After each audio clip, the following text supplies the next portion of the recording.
Hi, this is Andy, and who am I here talking to?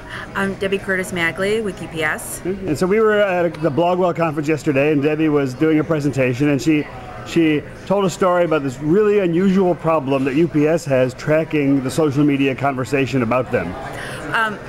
Exactly. One of the things that we've learned with kind of the informal nature conversations online is for a company like UPS, it's been a little bit tricky doing some of the monitoring because our name, UPS, those letters, essentially is ups. So we unfortunately tend to capture a lot of irrelevant conversations. I'm reading about people doing their sit-ups, push-ups, meet-ups, greet-ups, mash-ups. They're talking about their universal power system, which is often referred to as ups.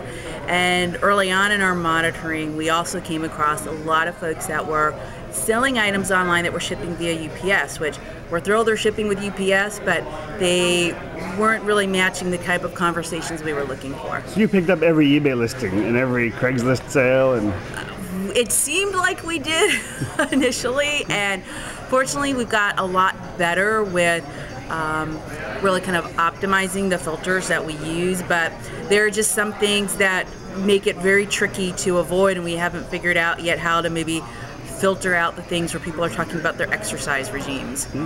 It's so you did mention one thing about it, from moving from automated monitoring to you have a very special bunch of people who are helping with your social media monitoring. Yeah, we did not necessarily.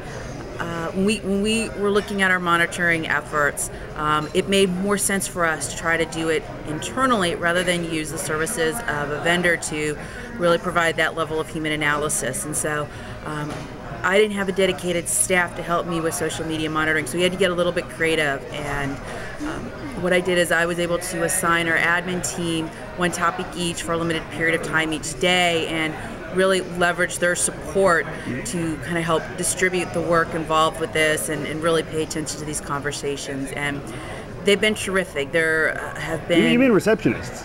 And receptionists, yeah. Exactly. Our receptionists and our administrative staff. And our receptionists are great because they're folks that are sitting in front of computers for a long period of time. So we're able to kind of tap them to help with short-term issue monitoring as well as supplement support for more long-term issue monitoring. And it's just a way that we've had to get a little creative in approaching how we're going to staff our monitoring efforts. I love the fact that we all talk about the democratization or the participation of creating social media content, but you've brought the everyone can help attitude towards the monitoring and the research and the measurement, and we thought that was great.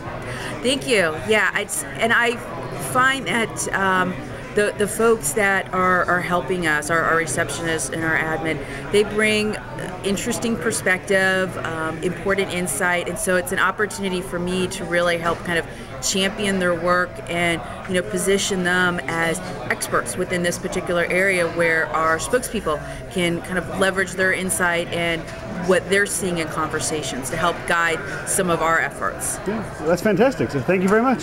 Thanks.